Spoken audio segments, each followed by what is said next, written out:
Welcome once again to the POLITY, reaching you live from Abuja. I am Amadin Ogbewe. Now, as we speak, the ministerial swearing-in is currently ongoing at the State House, Abuja.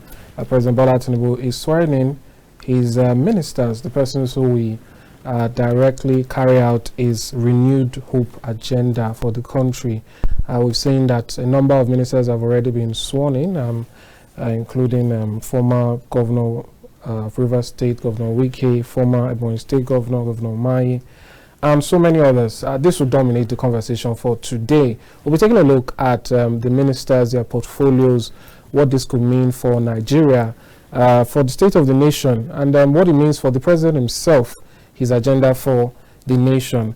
But before that, let's quickly take this news, just a refresher, that before the swearing in today, there was a last-minute reshuffling of the cabinet. We'll take that story and then we'll delve straight into the program. We have that President Bola Tinubu has approved the redeployment of Engineer Abubakar Momo from the Federal Ministry of Youth to the Federal Ministry of Niger Delta Development. Presidential spokesman in a statement, Ajuri Ngelale, said Tinubu will announce a minister designate assigned to the Federal Ministry of Youth soon. Ngelale said the ministers designate are located to the Federal Ministries of Transportation, Interior, and Marine and Blue Economy have been reshuffled. Former Osun State Governor Adegboyega Oyetola has been redeployed as Minister of Marine and Blue Economy. Oyetola was initially assigned to the Ministry of Transportation.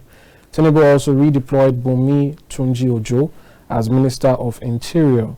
Saidu Alkali is redeployed as Minister of Transportation.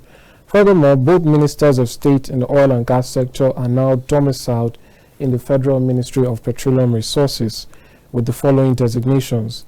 Senator Heniken Lokobiri was named Minister of State, Oil, Petroleum Resources. Ekberipe Ekbo is Minister of State, Gas, Petroleum Resources.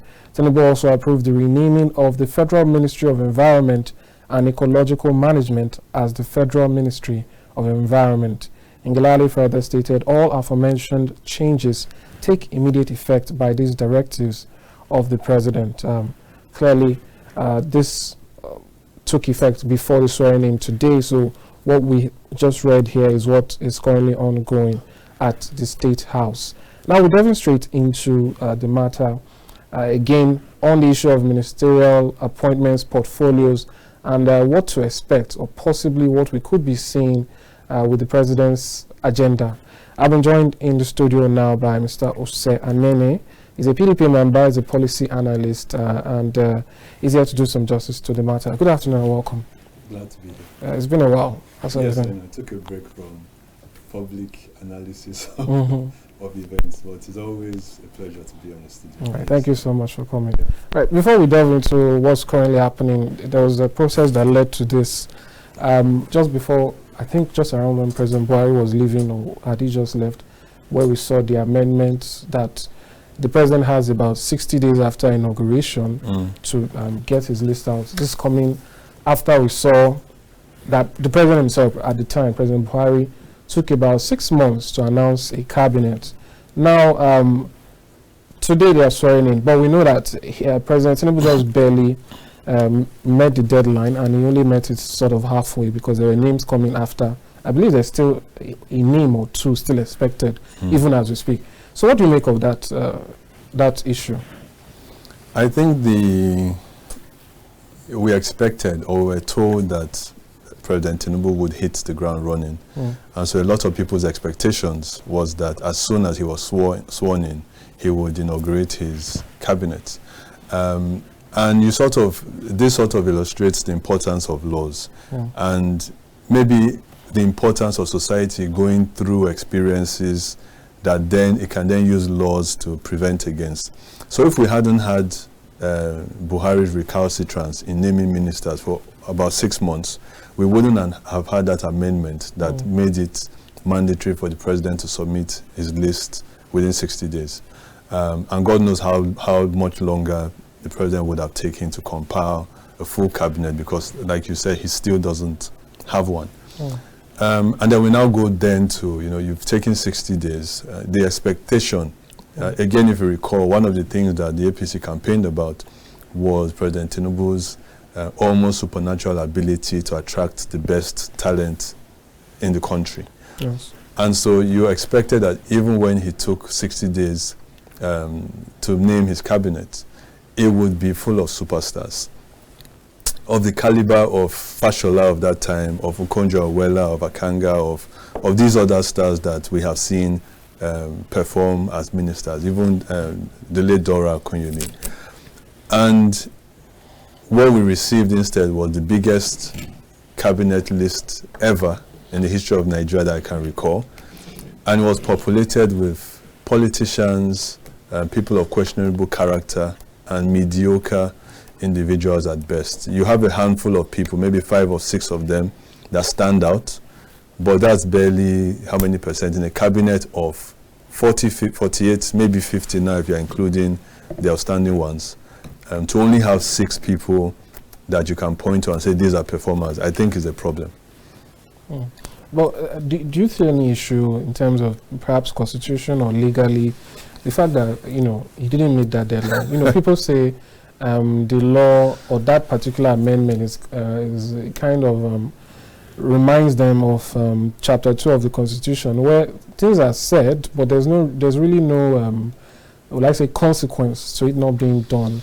And truly, there wasn't anything that said if he doesn't meet the deadline, something happens. I don't know. So what do you think that means at all? Again, I think it speaks to society experiencing these things. We've never been here before. This is the first time the law is kicking into effect.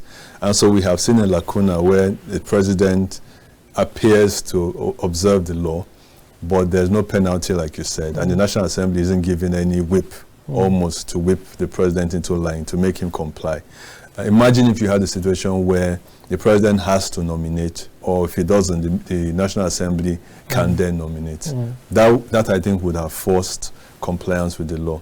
You would expect maybe the National Assembly, if they were independent, to look at this and pass laws to amend that particular gap. But then we now go to the next thing in a democracy. You have to have an independent judiciary. You have to have an independent legislature. And where you have the Senate President wearing the president's insignia on his head, you blur those lines. And an arm of government that's supposed to check the order becomes incapable of doing so. So even though the president didn't comply with the law, since he has a rubber stamp National Assembly on the face of it, that doesn't matter. There are a couple of ministers, I think in particular, Hannatu, I forget her surname, Musawa. She doesn't have NYSC certificate. The Senate raised it up, and it was swept under the carpet. She was confirmed, and she'll probably be sworn in. And the danger of these types of things is that it sends a signal to society that things you thought were important no longer matter. A lot of people are spending 1 year of their lives serving the nation, not just because they are patriotic, but because they believe that they will be unable to get work or unemployment or appointments into the federal government or state government if they don't have that piece of that document. And when you see people like Hannatu being sworn in, that says it really doesn't matter. And it's not a trend that just started with President Tinubu. Even in President Buhari's government, there were a couple of ministers who publicly didn't have NYSC certificates, and they were not really punished for the absence of that document. Right. Just a quick, side step before we get back to the main topic. A lot of people, particularly the ruling party, when I speak to them, they say, starting the instance of the president's insignia on the Senate president's hat or cap, that is not really the best of signs, as people try to make it where they feel the arms of government should be sort of, I say, antagonistic. That's how they say it. That it is actually in the best interest of the country for these branches to synergize and basically just act like partners rather than people who check each other. You can. So I'm not proposing that the National Assembly or the judiciary should be adversarial or combative. That's not what I'm saying. I'm saying that you should ring fence your responsibilities and protect yourself from interference from any other arm of government. And so if your responsibility as the National Assembly is making laws and oversight over executive functions, you should enforce those rights. You should protect them. And so if we talk about laws, you are the legislator. You made a law that says the president must submit the names within a certain period of time. You cannot force him to do that. But when he doesn't do that, you have to speak up. And we have laws that talk about the National Youth Service. If the president submits nominees that are, for whatever reason, deficient constitutionally, it's your duty to protect, to uphold our constitution. That's the oath you swore to. It's not loyalty to the president, it's not loyalty to the executive. It's loyalty and protection of the constitution. That's your job. So by no means am I suggesting that anything that the president suggests or proposes should be resisted by the National Assembly. And I would even urge that I would even argue that where you have a majority, the ruling party in the majority in the House and the ruling party in the executive, that might actually even accelerate development, because you meet less resistance in your National Assembly. But you don't concede your independence, you don't concede your duty to protect the executive. And when you wear the hat of the president into the National Assembly, you are suggesting, you are signaling that you are here to be his puppet. Right. That being said, you've mentioned the case of Amatu, but generally speaking, how did you see the screening process, particularly with some persons? Let's take the example of former Minister of Affairs Keyamo. The way the session ended at that day, there was a motion, which was that the issue that was raised should be resolved before consideration of the actual screening, and then somehow it got through. How do you think that should have played out, or was that really the best way?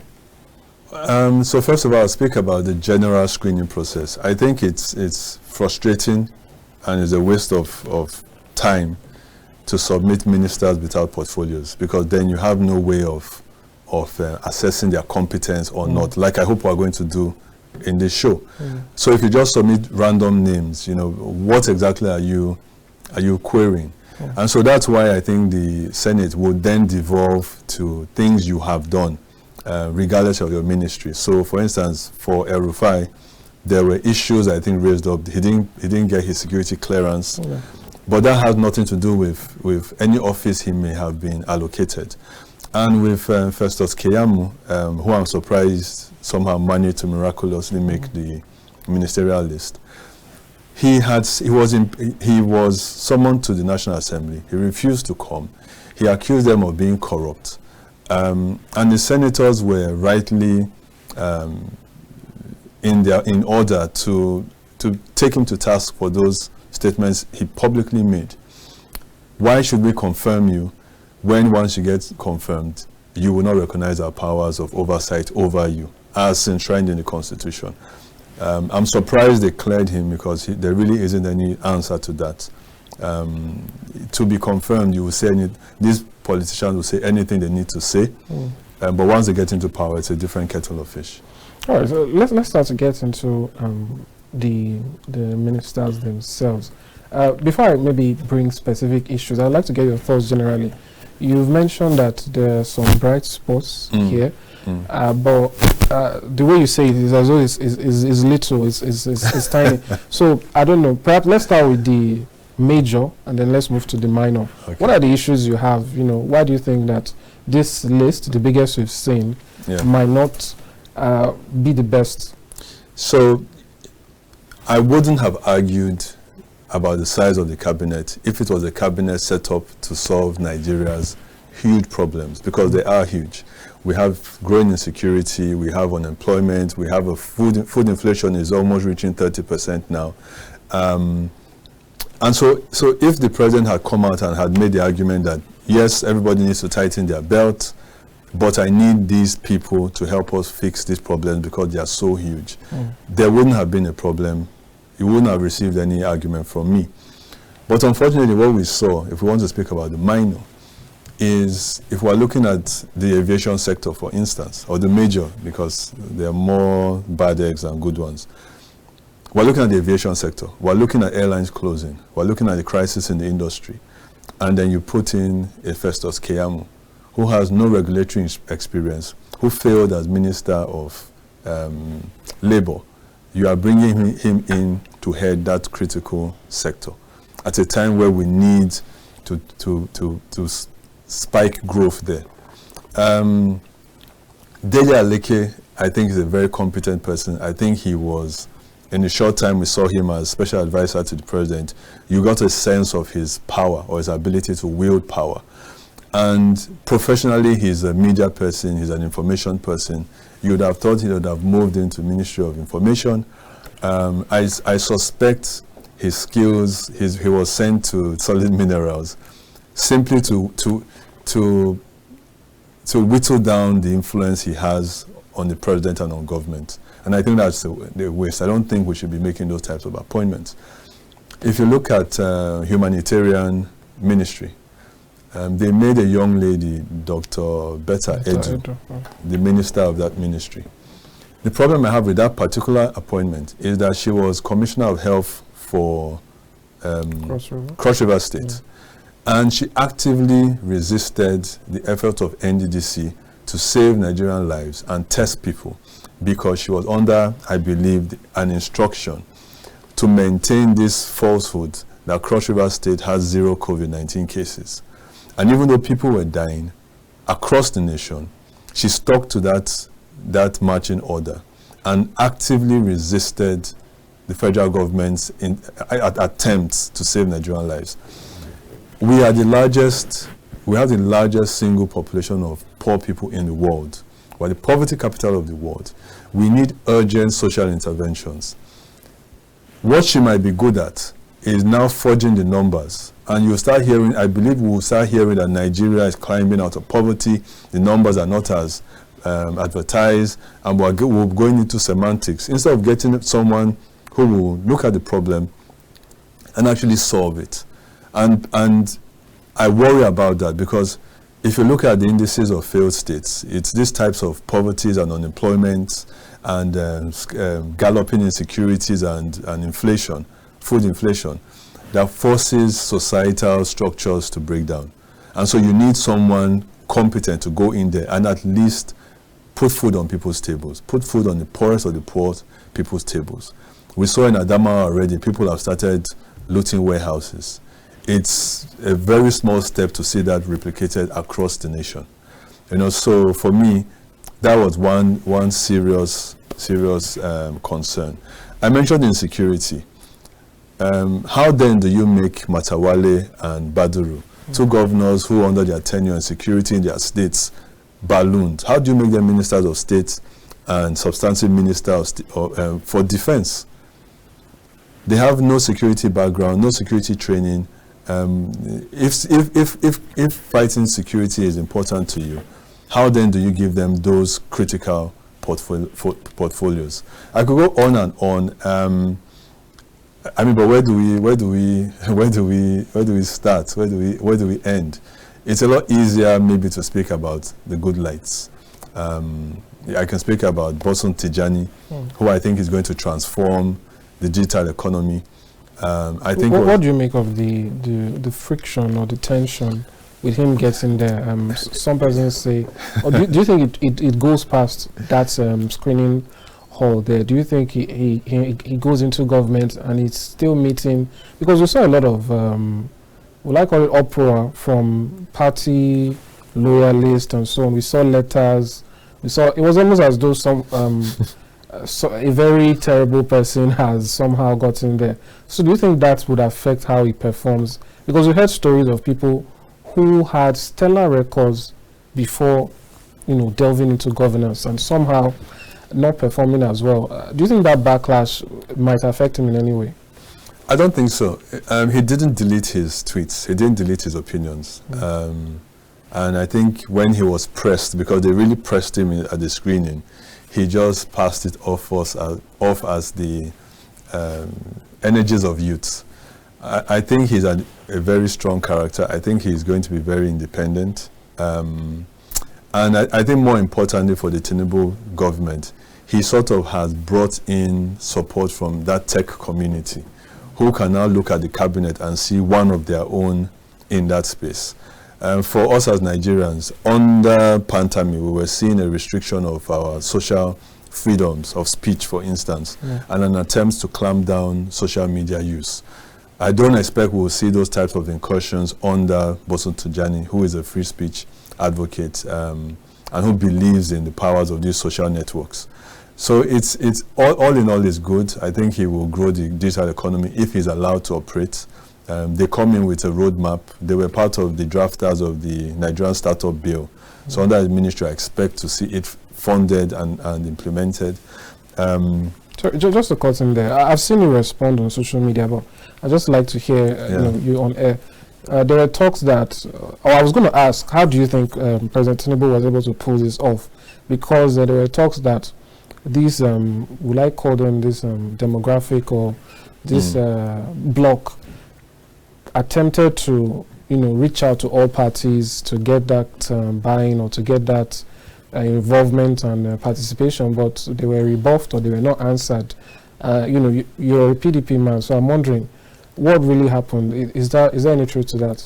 There's absolutely no truth to that. I was deeply involved in the Atiku presidential campaign, and we did have several meetings with the tech community. The gentleman in question, I think, is one Ian Adeboji. We were in conversations with him. I think maybe what happened is that the Tinubu campaign was able to accelerate those conversations they were having with them a lot faster than we were able to. But ultimately, I think, away from partisan leanings, as long as the policies get implemented, it doesn't matter. And I applaud the strategy they took. They were engaging with all candidates, and it sort of ensured that regardless of who won, their plans and policies would become a part of government's plans and policies, which is what we are seeing play out. But to suggest that we were not speaking to the tech community is a falsehood. That didn't happen. I know it didn't happen because I was part of those conversations. All right. There's an interesting part of this. When Bosun Tijani is being talked about, people tend to use the youth tag for him. Yeah. There's a way he's spoken of as though he's some sort of teenager or thereabouts. But I believe he's in his 40s or late 40s, I think. So in that respect, at the moment, perhaps I'll need to confirm. I'm not sure that we have a Minister of Youth at the moment after the redeployment of Mr. Momo. An old man. Yeah. So the question is, this when we talk about tech, do you think it's killing two birds with one stone? Because people tend to look at it as something young, and they saw the person, Bosun Tijani, is agile, even if it might not be, I don't know if he classifies as a youth in Nigeria, because in Nigeria, the word youth is very special, because I've interfaced with a lot of youth bodies, and these are people that probably in my home back then I would have to kneel and greet them, but they are youths, and they are youths at heart. So, but that being said, do you think that was considered here, or do you think this is enough to calm people down? Because we're hearing some agitations from, I wouldn't say it's from him, but agitations for a particular person. That is, I believe he calls himself Grand Commander or thereabouts during the election cycle. The APC youth leader. National youth leader, yeah. Yes. There's some agitations. So do you think there's some ill will, no, that's not the right word.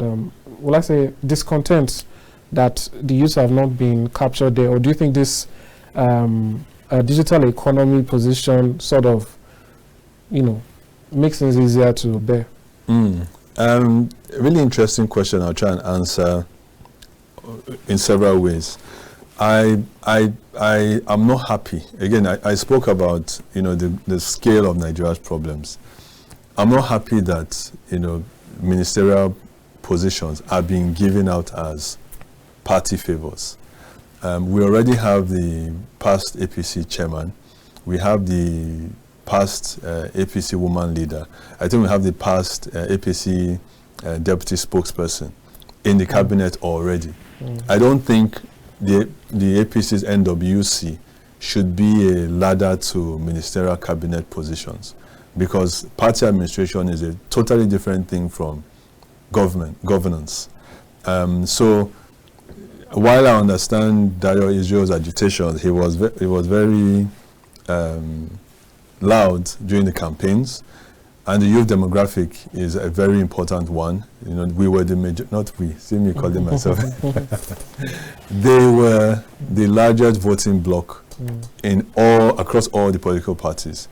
And it sort of is disappointing that they are a side note in these types of things.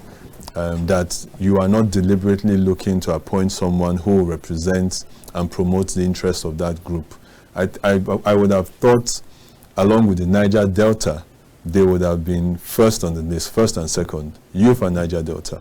And it's frustrating. It was frustrating for me as someone from Niger Delta to see that initially the Niger Delta ministry wasn't even one of the ministries the president had submitted a list for.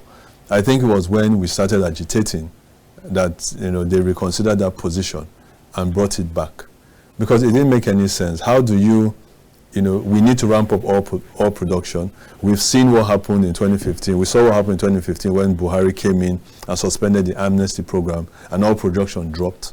So how do you come in and then you just with a stroke of a pen wipe out a ministry as critical to your economic success as the Niger Delta ministry?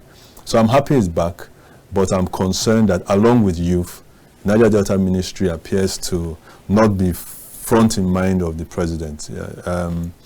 And you cannot call Bosun a youth. You cannot sort of suggest Dr. Betta Edu, I think she's 34 or 36. She's technically a youth, but she's not in that cabinet representing that demographic. I think the youth should have someone who does represent them. Right, and it can even be Dayo Israel. It's fine. He worked. That's fine. All right, that was just what I was about to ask. This particular ministry, what qualities would you expect?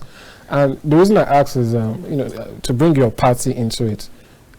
On social media, anyway, I can't speak for what's happening. But on social media, there is this narrative that Dayo Israel is the active one, is the one who we know is moving, and that the PDP youth leader is. He was when he was when he was elected or chosen, he was 25 years old, I believe. Yes. And so people make the argument that actually ended up working against him, because he wasn't seen as old enough to speak or participate, and he was a bit quiet. So when we're talking about the Minister for Youth, because even amongst youth, like I said before, they have this sort of strata where the ones that are older say, even though it's supposed to be an all young people affair, some who are a bit older say, just wait your turn, you're not really there yet. So I really start to wonder, what would someone look out for in this sort of position? Can you appoint a 25-year-old who might be at risk of being quieted by louder voices? I think we suffer from a failure to launch in Nigeria, which is why 40-year-olds or 45-year-olds still consider themselves youths. In other countries in the world, I don't want to talk about the West, even in countries as close as Ghana, a 25-year-old is not a child. A 25-year-old is a fully formed adult. And I think anybody who wants to be Minister of Youth should come in with more than just, I am young enough. What are your plans for this demographic? How are you going to engage them? The Ministry of Youth should technically, because we've separated it from sports, should technically then be interfacing with every other single ministry to say that this is my demographic, and how are they captured in whatever policies, plans, or programs your ministry intends to roll out. So, for instance, when the World Bank introduced their, what they're talking about, that loan, the World Bank loan to us, they had a component in there that said a certain amount of it must be given to women. And so that to my mind is what the Minister of Youth should be doing. can you come out and tell us what your plans are for young people? It shouldn't just be about, I work for the campaign and I'm 30 years old, therefore give me this ministry as a reward for my efforts. It shouldn't be a reward, it's work. When you get that office, how are you going to help the millions of young people who not only took part in the election, but who formed the majority of the Nigerian population? And I would suggest, I can give them this piece of advice for free. How you do that is seeing yourself as a ministry that intersects with every other ministry. And you must go to them as a champion and an advocate and an ambassador for young people to say that you must capture, if you are giving out funding, 40% must go to youth. If you are giving out jobs, 40% must go to that type of thing. So you will need someone aggressive, maybe like Dayo, who will be able to go in there and fight at NEC meetings to say that, Minister of Works, you are not capturing my demographic and the president must hear about it. That type of energy, I think, is what is needed. No, that's fair enough. But as we were speaking, we divided it into the way you feel there are issues and where you think they are doing well. Yeah. Well, before we go further into that, let's talk about what ministries would you say are absolutely, would I say important or necessary to get right? I mean, it's not like there's any ministry that is not important, but there are some that have, far-reaching effects if they are not done well or the right people are not in charge. What ministries would you say those are, and what's your verdict on the persons who emerge for those ministries? I think the main ones are power, agriculture, security, the economy, education, and maybe housing. In all these ones I've listed, I think maybe only the economy and housing were good picks. In the economy, we have Wale Edun, who is one of our best economist minds in Africa. So I'm very comfortable that they made him not just Minister of the Economy, but coordinating Minister of the Economy. Also in housing, a lot of people don't talk about him. There's Dangiwa. He was the former MD for the Federal Mortgage Bank. He's an architect. And so I think he understands the scale of the problem. He understands mortgage financing. He'll be able to help, me and you get mortgages to start buying houses. I didn't mention foreign affairs because it wasn't really important until President Tinubu stumbles in Niger. So Ambassador Tuga is sort of a good pick. He's a seasoned technocrat. He's classically educated. And he's a little bit more, I think under him, our foreign policy will be a little bit less reactive than it currently appeared to be before he got his cabinet position. But, I mentioned power. They made Adelabu Minister of Power. He doesn't have the experience. He doesn't have the education. I don't know why they made that. Again, considering how important it is, how power is to transforming our economy and kickstarting production. I don't know why they gave him that ministry. I've spoken about Matawale and Badura as ministers of defense when we are being assailed from all sides by insecurity. So there are problems. There are problems. Pate is a good pick, Minister of Health. I know they named his ministry. I think it was Health and Social Welfare. So I sort of am hoping, that my concerns about Betta Edu being made humanitarian affairs minister, the social welfare package of that ministry, I'm hoping they take it over to health, because Dr. Pate will be able to administer those funds, will be able to draw up a framework that will work, will be able to, I think, critically produce a viable and a credible social register, which we need. Who else comes to mind? Fagbemi is an important one, Attorney General. He has always been a respecter of the Constitution and rule of law.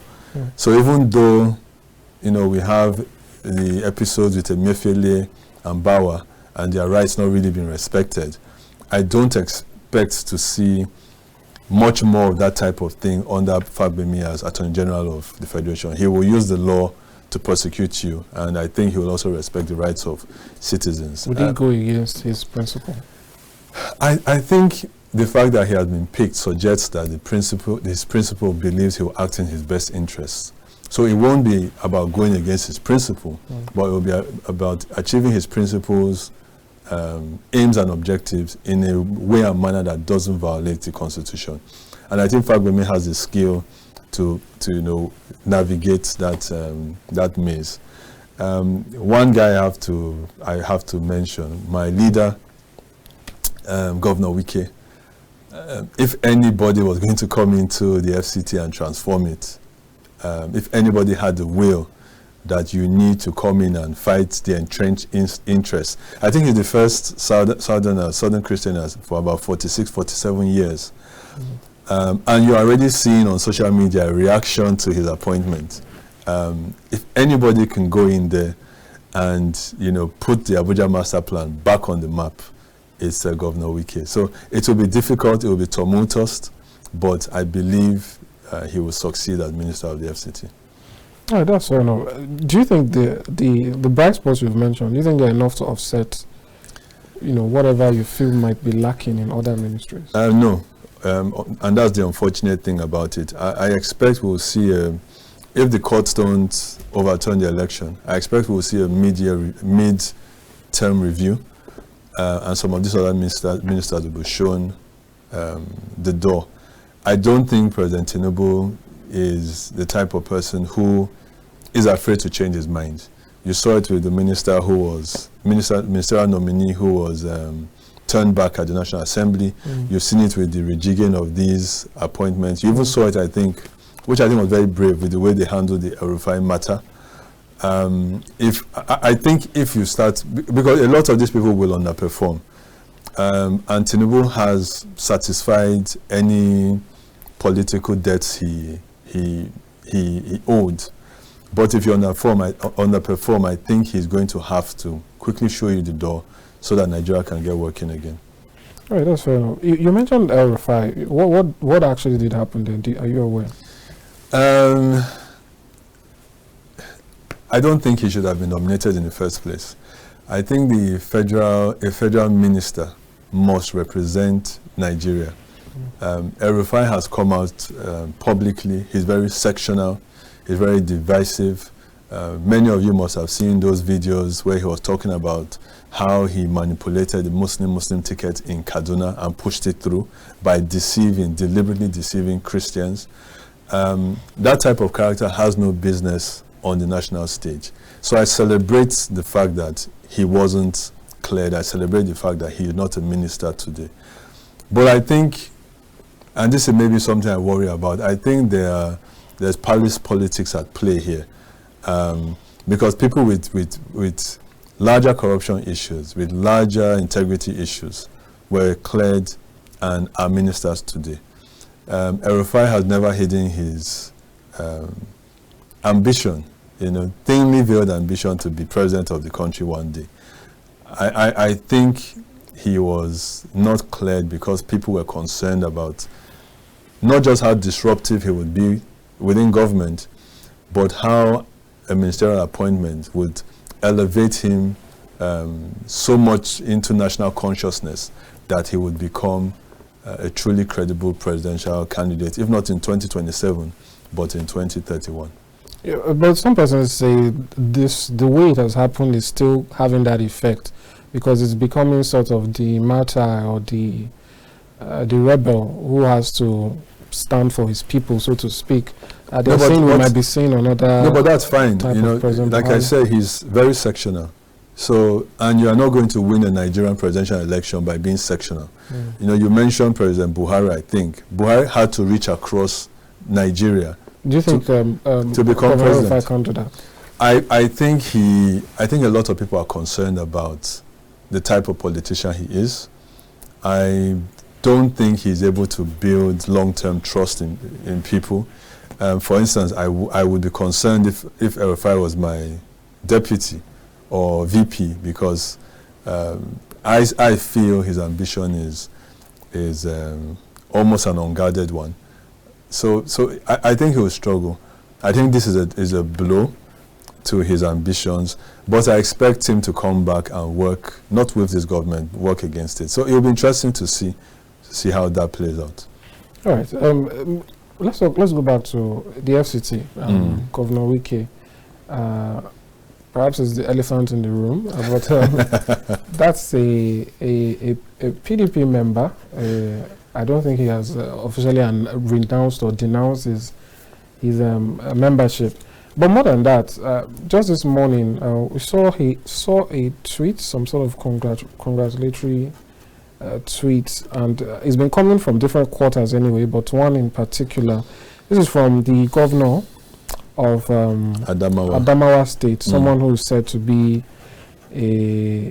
will I say, loyal to the former Vice President Atiku Abubakar. He says, "Congratulations on your Senate screening and appointment as Minister of the Federal Capital Territory, Abuja. Your Excellency Ezenwo Nyesom Wike, you have set the precedence and demonstrated exemplary leadership traits by delivering service and good governance. According,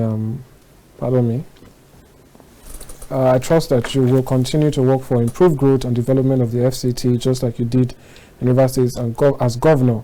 I'm confident that your influence will continue to encourage our proud tradition of hard work and dedication to the country, as well as involvement in worthwhile political causes. My brother and friend, once more, congratulations on your appointment. I know you have worked hard to reach this point, and I'm so happy that you've been recognized for your accomplishments." So, what do you have to say about this? Is it just a simple congratulatory message? Because I think there's an expectation as though the PDP is meant to denounce or say, I don't know, till now, I think people believe that after a certain point, the PDP was going to clamp down, get some people off. But we've seen that even despite continuous talks, meetings, pictures, certain looks, we even saw that, I think it was the Bayelsa Campaign Council list or thereabouts, it had their names there also, the G5, some of them. So what's really going on? So I think, and I'll try to, I will speak very, very carefully now, so I don't get into more trouble than I already have. I think we have to make a distinction between the PDP and the Presidential Campaign Council. And when I say Presidential Campaign Council, I mean His Excellency Atiku Abubakar and his presidential ambition. I think we have to make that distinction. Governor Wike and members of the G5 see themselves as members of the party who had a legitimate grievance that wasn't addressed. And even leading up to the PDP primaries, it was a concern I also raised, because our party constitution actually says power should rotate. It's in black and white in our party constitution. And it was on that pillar that a lot of the resistance to any consideration that power should go to the north sort of like sprouted from. But then we had a zoning committee set up, and instead of the zoning committee taking a hard decision about power coming to the south, or maybe even more specifically to the southeast, the zoning committee left it wide open. That led to the emergence of His Excellency Atiku Abubakar at the PDP primaries, and I think things sort of like unraveled from there. With hindsight, I think a lot of matters could have been handled differently. There were requests the G5 were making, one of which was that Ayu should step down. I personally thought Ayu should have stepped down, just in the interest of peace, as an elder, in the interest of our presidential ambition, because I think I said here, we cannot afford to go into an election short of 5 governors against a ruling party, which is what happened.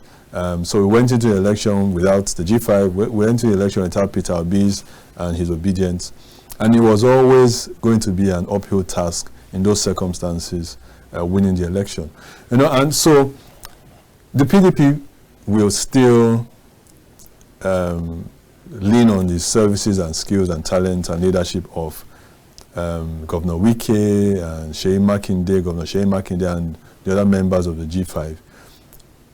Because they are still PDP members, they are still within the party. They haven't left.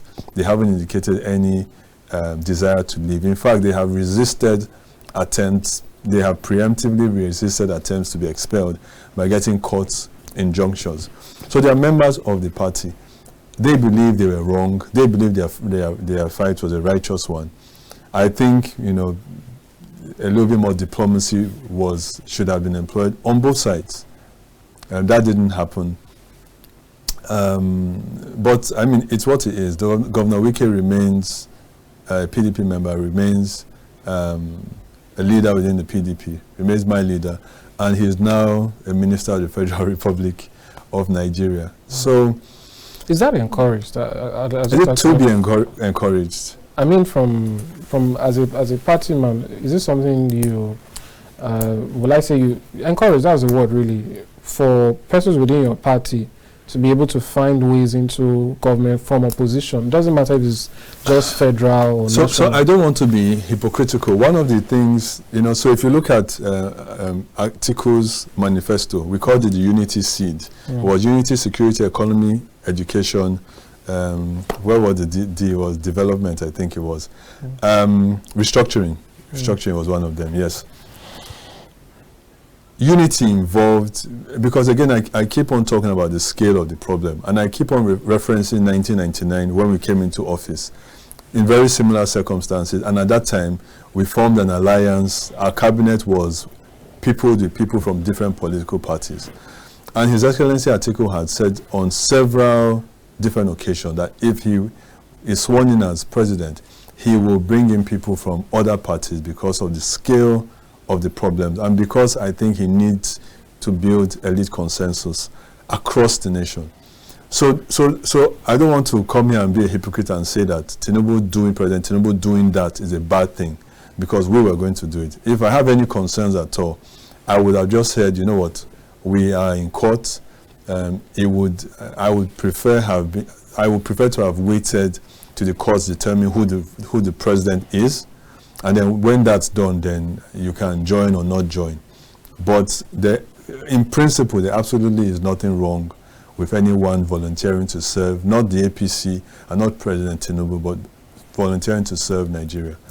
Right, there's nothing wrong with that. Do you think President Tinubu has done it to the extent that perhaps Vice President Atiku would have done? I mean, no, the exception of Governor Wike. No, he hasn't. Really sure I think what, you know, the G5 is a small faction of the PDP. We have many more governors, and so they don't represent the majority of the PDP. So if you wanted to engage your opposition, it wouldn't be just the G5 you would engage. But again, a lot of people will not, you know, join the APC's government at this time because we have a case in court and we are waiting judgments from it.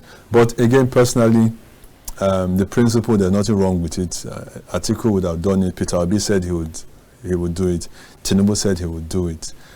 It's like the subsidy removal thing. I think it's just in the implementation of it that maybe Tinubu might be a little bit short. But there's nothing wrong in it.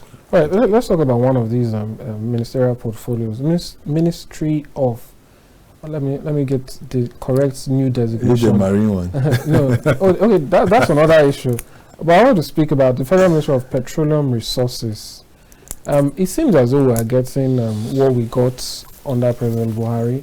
We have two ministers of state now.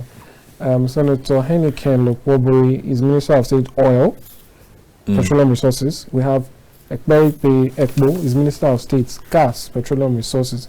I like your thoughts on this. First of all, the delineation, oil and gas. And again, what do you think about this this thing or this trend we're seeing where the commander-in-chief feels like the best hand to handle this particular ministry is perhaps his own? Really good questions. Okay, so first of all, ministers serve at the pleasure of the president, and any powers they exercise are delegated from him. You know, so as president, he is Minister of Petroleum, Environment, Security, all of that. Yeah. And so he can exercise his discretion. So there's nothing constitutionally wrong with that, to my mind. You know, powers devolve from the president, and he chooses how and where to dispense it. I like the idea of a Ministry of Petroleum and a separate Ministry of Gas, or Ministry of Oil and Ministry of Gas, because under the PIA Act, we have sort of like a restructured petroleum industry. Even though resources don't go to the states where these resources are found, really, there's a lot more independence in the industry. There's a lot more space to operate. And why I particularly like gas is because of what's happening with petroleum, how prices are skyrocketing, and you know, you're spending 3 times more to fuel your cars and generators and whatever. And gas gives you an alternative source of energy that is not only plentiful in country, but it's cheaper. You know, so I like the idea that the energy sort of like recognizes the importance of gas to his energy security and has created a separate sub-ministry, I think I'll call it. The problem is in the appointees. There's along with Ogbewe, I think there's a man, an Ekpo. None of these gentlemen, apart from coming from the Niger Delta, have any cognate oil and gas experience. In fact, maybe the most grievous, you know, I'm speaking about how important gas is. And the last appointment Ekpo held, the last office he held publicly, was as DG of some Akwa Ibom Democratic Forum or something, probably a small WhatsApp group of people. And that's the person you want to head a ministry as important as the Ministry of Gas. You know, so you can, President Tinubu's ministerial list, it's very schizophrenic. It's almost like bipolar. You know, you see good intentions, but in executing, you see very, very bad implementation.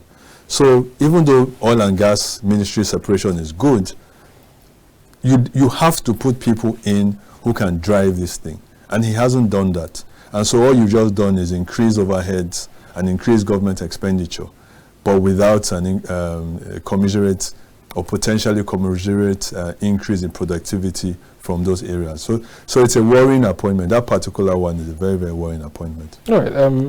I know the PIA has kind of changed things. The NNPC might not be as under the ministry, so to speak. But I recall in the past, there's this situation where when President Buhari was made himself Minister of Petroleum, the Minister of State then had issues trying to relate or will I say, carry out his duties as regards the NNPC GMD at the time, because then he would go straight to the president, because Minister of State, I report to the minister, not you. That's a sort of issue. Would it really, is there really any issue or problem with making these actual ministries where they don't have the states attached to a minister? I'm wondering, like, what does this prevent really, or what does it change? You know, why put this? Because there has to be limits where these persons can't carry out or do as they ought to if they were actual ministers. So you're absolutely correct. I don't even think the Constitution recognizes ministers of state. I don't even think so. You absolutely are correct. And you know, that just sparked another constitutional idea in my head. If the Constitution says you have to appoint at least 36 ministers from every state, and you appoint 36, but half of them are ministers of states that are not recognized by the Constitution, have you complied with letter of the law? That's something I'll discuss with some people. But again, I think just because of the gravity, I won't say gravity because I think just because of the money in petroleum, because if we're talking gravity, Nigerian pressing problems are not just petroleum, it's security, it's agriculture. And you never see a president saying, I want to remain Minister of Agriculture, or I want to remain Minister of Defense. They always sort of like focus on the Ministry of Petroleum. I think it's just the quantum of money involved. It makes up a huge section of government revenues. And so you can understand the president saying, I want to have my finger on this particular tap. And until government starts diversifying its own revenue sources, you will still see that outsized interest in the Minister of Petroleum by whoever becomes the federal. But are we seeing any benefits from that direct involvement? We're still experiencing, to an extent, a whole load of oil theft. You would think that if the president is directly in charge of it, it's something easier. And I think this is one of the issues we also had with the first subsidy removal. At every point in time, someone is somewhere saying this was a grand scam. This was theft on a scale never before seen. But you know, when these statements are made, there's no fingering of anybody. This was massive theft. This was the thief. This was massive larceny. This was the person involved. You know, somehow that part is unspoken, is not meant to be, be put under a microscope. Just forget who did the stealing. Forget who did all the diverting. That's not the issue now. We've stopped it. So I don't know. Is the influence yielding any results really? Don't you think these persons or this cabal or whoever they are doing it should be a little bit more scared when the president takes direct charge? So I think, and now this comes to, a lot of people might not like what I'm going to say, but I'll say it. I think this comes down to stakeholder management. So for instance, you see people like Tom Polo doing the work that the Navy is not doing, or you see people like Asari Dokubo with his armed militia. I think because Nigeria is in such a fragile economic state, it has to make very ugly deals. It has to sweep things under the carpet, just so stability remains, just so you can continue earning the monies you need. Because we have laws that say you cannot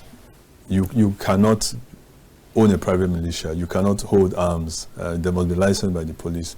But we see the reality is totally different. And I think maybe part of government, part of the difficulties in being a Nigerian president is that you are going to have to accommodate these interests or bite the bullet and risk everything exploding in your face. So you have amnesty deals in Niger Delta, you have amnesty deals with Boko Haram terrorists. I saw something recently, they were protesting that they haven't been paid their allowances. You have to, you sort of find yourself in a position where because you are so weak, you are having to make deals with monsters, basically. So can the president afford, and it goes back to being able to afford the cost of doing things differently. Can the president afford to take his eyes away from the petroleum sector? I don't think he can, because someone might come in and upset the apple cart and cost the nation a lot more than they thought they were saving. It's not a sustainable situation. I think eventually, right now we're just kicking the can down the road. I think eventually somebody is going to have to come with the will to clean out that stable. But I suspect President Tinubu will continue to manage all these interests that are holding Nigeria ransom. All right, that's fair enough. It almost, reminds me of this saying by bodyguards where they say, when you've done your job well, you're not sure if you did, because if nothing happens, if the person you are protecting is not killed, you don't know if it was because of the moves you made, or you don't even know if there was an attempt, really. Yeah. So maybe when the presidents take direct charge, things are not getting as worse as they could be getting. But anyway, as we're rounding off now, I'd just like to get your thoughts. Are there any other ministerial portfolios there that you worry about? And your thoughts on Minister of Marine and Blue Economy? I don't think a lot of people are aware of that. Generally, what are there any other ministries you have any worry about? Concerns, not really. I'm excited about the Ministry of Marine and Blue Economy. It's a new one. I was reading somewhere, I think the marine economy is maybe $30 trillion or $50 trillion. And if Nigeria wants a piece of that pie, because we have a huge coastal line. If Nigeria says, you know what, we want to turn this into another opportunity to create jobs, to earn monies, it's a good thing. I didn't like, who's the minister there now? I forgot his name. It was okay, yes, former Osun State Oyetola, has exactly. been deployed to he was in transport, I think he was. They Yes. moved him now to this marine economy. Yeah. Why I like it is that he is a consummate insurance professional. So he understands the cost involved in shipping and insuring all these heavy, large fishing vessels. So I'm hoping he can bring that regulatory experience into building, because it literally was created out of almost thin air. So you need someone with regulatory experience of that sector to come in and build the frameworks that can now start to create these jobs and create revenues for the federal government. So I'm keeping an eye on that. He's a politician, but I'm hoping that his technical background is what comes to the fore with this responsibility he has been given. Oh, that's fair enough. So just to round off, we're about done with the ministerial conversation. I'd just like to get your thoughts on an issue away from this, just to round up. There are talks about some sort of merger or collaboration between the Labour Party, the PDP, NNPP, perhaps in the event of a rerun. What are your thoughts on that? I think it's brilliant. We started talking about, remember the 60 days conversation we started with, and I said we experienced Buhari's 6 months, and then laws were brought in to say, you know what, it has to be 60 days. I think opposition parties needed this last election to see that, if you go into an election against a ruling party divided, you will struggle to win. I still believe the PDP won, but even if we did, it was a struggle. We got barely 7 million votes. Obi got 6 million. Kwankwaso got 1 point. Let's say 2 million, right? And so if you add all those votes, our 6 and our 7, that's about 15 million votes, right? To the APC's 8. So if, on the face of it, looking at the results now as declared by INEC, if Atiku, Obi, and Kwankwaso had worked together going into the 2023 presidential elections, we would have surpassed Tinubu's declared elections by about 7 million votes. And, sometimes, like I said, you have to experience these things to reset your political calculations. And so that's what happened. That's what I believe is happening. And I would urge them to continue having the talks, regardless of whatever happens at the tribunal. You need a united opposition to resist the ruling party. If there's a runoff, it's fantastic, but even if there isn't, I think the opposition need to come together so that we can help Nigerians oppose whatever injurious policies Tinubu's government might throw up. All right, thank you so much, Mr. Anenih. It's been a pleasure having you and hearing your thoughts on this issue. Thank you. A pleasure as always. Hopefully we'll be watching and observing to see, how some of these ministers turn out. Actually just got back from the Ministry of Education. Okay. So that's another one to watch out for. I think the difference now is the former minister was spoke as though it wasn't really what he was ready to do, what he was given to him. Yeah. Now we have someone who seems as though this is their field. So we'll see how that turns out also. Thank you so much for coming. Thank you for having me. All right. That's how we end this segment of the show. We'll go on a break. We'll bring you some reports to get you up to speed and perhaps some cutaways from the inauguration there. When we return, the program continues. We'll also bring you some visuals of some ministers who are currently resuming or assuming office as we speak. Stay with us. We'll be back shortly.